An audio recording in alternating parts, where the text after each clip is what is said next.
Bado tunaendelea kukuletea matangazo ya moja kwa moja kutoka hapa kwenye maonyesho haya ya kimataifa ya biashara ambayo mimi na wewe tunayafahamu kama Sabasaba, na hapa mbele yangu ambapo nipo kwenye banda la EWURA. Mbele yangu ambaye unamtazama ni Wilfred Mwakalosi. Huyu ni meneja wa mawasiliano na uhusiano wa EWURA. Kwanza mimi ninafurahi sana kiongozi kuwa hapa na kutembelea banda lenu. Sofa, maonyesho unayaonaje hapa? Maonyesho yanaendelea vizuri, tumewapokea wageni wengi na tunaendelea na jukumu letu la msingi la kuwaelimisha kuhusu huduma ambazo tunazitoa. Na mmetuandalia nini kwa msimu huu mwingine tena wa maonyesho haya ya Sabasaba? Kwa leo tungependa kuzungumza na ndugu watazamaji kuhusu umuhimu wa kubadilika kutoka kwenye matumizi ya nishati ambayo sio safi la kuelekea kwenye matumizi ya nishati safi.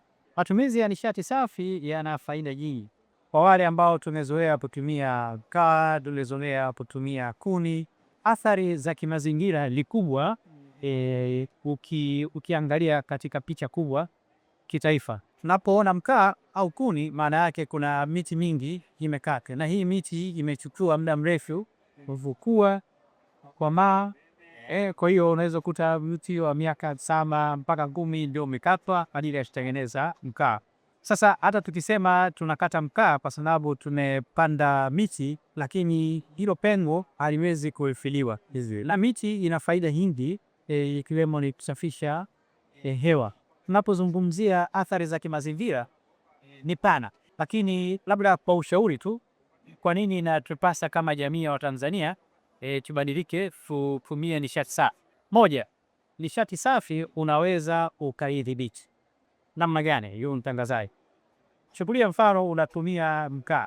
Kwanza unapoteza muda mrefu kuandaa mkaa mpaka huu moto. Pengine dakika 5, dakika 10, inategemea. Wakati mwingine mkaa unaotaka kutumia umeloa na moto. Sasa inakuletea shida. Wakati huo utakumbana na moshi na kadhalika. Alafu unapoweka mkaa ile jiko na ukaweka sufuria, kiwango cha joto kinachopotea nje ya sufuria ni kikubwa, ambacho kama ungekuwa unatumia gas au ungekuwa unatumia umeme, basi ukiweka sufuria ambayo kinawiana na ua wa jiko, au kungepunguza moto au ungeongeza moto, sio? Sasa kwenye mkaa hilo haliwezekani. Umeshapika, umemaliza, mkaa unawaka, unaufanyia nini? Kwa tunaona kwenye kaya zetu wengi wanaotumia mkaa wanaanza kutafuta matumizi ya ziada. Chemsha maji la watoto, chemsha sijui kitu gani na nini, kulimradi tu mkaa usikutee. Wakati hilo lingeweza kudhibitiwa mapema kwa kuzima jiko, kama ungekuwa unatumia umeme au unatumia gesi au nishati nyingine yoyote ile ambayo unaweza ukaidhibiti. Sasa hiyo ni hasara ambayo inatokea. Lakini hasara nyingine, muda ambao unahukumia kuandaa. Ukiangalia kama unahitaji dakika 20 kuandaa mkaa ili uwe moto, angalia kwa wiki unapoteza muda gani? Angalia kwa mwezi unapoteza muda gani? Na wakati mwingine sasa piga hesabu hata kwa mwaka, hizo dakika 20 hizi kwa mwaka, pengine ungekuwa umepata muda mzuri zaidi, labda wa kufuga kuku au wa kupumzika. Jambo lingine ambalo tunaliona si zuri kwa matumizi ya nishati ambayo si safi ni gharama zake. Najua kwa mwananchi wa kawaida anaweza kaona mkaa ni bei nafuu zaidi, kwa sababu anamtuma mtoto wako na shilingi 500, shilingi 2000, amenunua mkaa, anapika chakula cha mchana, jioni mtoto nenda kalete mkaa tena, labda shilingi 2000, 3000 wa siku. Sasa piga hesabu. Kwa mwezi mzima hizi ni shilingi ngapi? Kwa mwaka mzima ni shilingi ngapi? Bado kuna watu wanalalamika hapa, mimi sina fedha ya kununua jiko la gesi kwa sababu ni gharama kubwa. Lakini kupanga ni kuchagua. So ukiwekeza polepole unaweza kunikuta umenunua jiko la gesi kwa gharama kubwa kidogo, lakini kwa muda mrefu utakuwa ukitumia nishati ambayo gharama zake zitakuwa ni nafuu zaidi. Na utaweza pia kupika usiku kwa wakati wowote.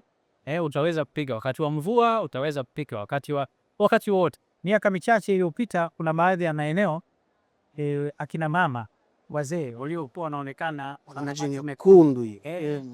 walikuwa wanaonekana hawa ni wachawi.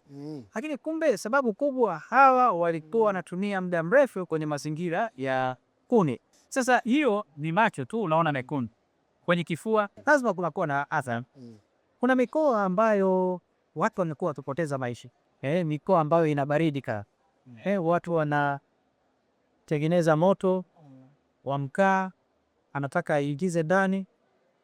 Moto kabla haujakolea vizuri, moto mkaa unatoa hewa chafu ambayo inapoteza maisha. Mikoa ya Njombe huko kuna watu wameripotiwa kupoteza maisha kwa sababu ameingiza mkaa ndani, asubuhi anakufa amefariki. Kwa hiyo tunakozungumzia athari za kiafya, hata kama mtu hawezi kufa mara moja, lakini hizi ni athari ambazo zinakuja baada ya muda mrefu. Na ni athari ambazo kama utaona huwezi kuziepuka, unafikiri kwamba mimi nitafika hivyo hivyo. Baadaye hizi fedha unazihamishia tena kwenye matibabu. Kwa hiyo tunapozungumzia kampeni ya nishati safi ambayo Mheshimiwa Rais Samia Suluhu Hassan kanaitimia chapuo sana, na sisi chini ya Wizara ya Nishati tunaitekeleza kwa kutoa elimu kwa umma kama ambavyo tunafanya hivi. Lengo ni kwamba ifikapo mwaka 2034 angalau 80% ya Watanzania wawe wamehamia kwenye matumizi ya nishati safi. Kwa hiyo itakapofika wakati huo, tutakuwa tunajidai kama taifa, tutakuwa tumeweza kutunza mazingira na tutakuwa tumeweza kupikia nishati safi katika mazingira ambayo ni salama zaidi. Na tunapozungumzia nishati safi haina maana gesi au umeme peke yake. Kuna makampuni ambayo sasa hivi yamerahisisha teknolojia. Ukipita humu Sabasaba kuna makampuni ambayo yanauza majiko ya umeme ambayo yako kwenye mfumo wa pressure cooker, lakini unaweza kupikia maharage, unaweza kupikia tale, unaweza kupikia samaki, nyama, kitu chochote. Yale majiko kwanza yanakolewa kwa ruzuku. Mimi nakushauri na kwa faida ya watazamaji, tafuta wale wanaouza. Yale majiko yana faida kuu mbili. Inatumia umeme.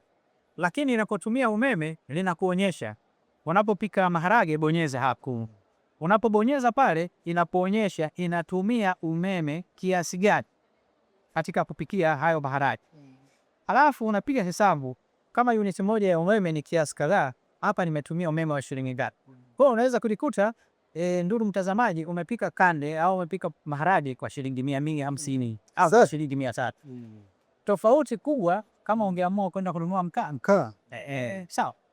Kwa hiyo ni namna ambavyo wawekezaji wameweza kutusaidia katika kuhamia makulizi ya nishati safi. Lakini lingine wanalofanya ama bwana wanaouza haya majiko, na nawasihi bado mwende ukawatazame, wanatoa pia kwa mkopo. Kuna token wanakupa pale, fikiri pia basi ukibonyeza jiko linawaka. Usiponi pia jiko karibu wala. Sawa.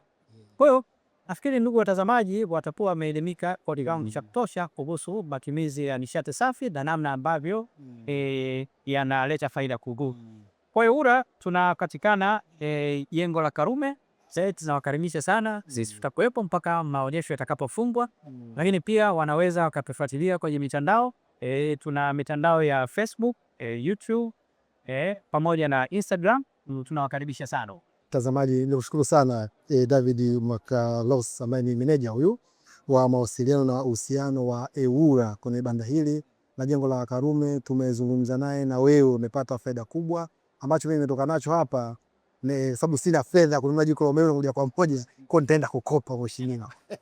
Niko na token yangu na bonyeza ile, mambo yanakuwa safi kabisa nyumbani pale. Yale mambo ya kupigiwa simu, bana mkaa huku, bana gesi imefanya sasa mimi nenda kuchukua mheshimiwa na kuahidi hilo. Kwa hiyo huu ni wakati mzuri sana kuzungumza na wewe, na pia mtazamaji, kama ambavyo amekwambia hapa David Wilfred Mhalosi, njoo tembelea hapa EWURA uweze kupata elimu na wanavyofanya kazi na vitu vingine vingi ambavyo kwa sasa nasikia dira yetu ni kuingia kwenye nishati safi ambao tayari Mheshimiwa Rais ndio anaipigania hii, na watendaji wake ndio hawa ambao anaona hapa, na sisi wananchi ndio nufaika wakubwa wa hiki ambacho kinafanyika. Basi mpaka wakati mwingine tena, hii ni Sabasaba, kika kubwa kuliko.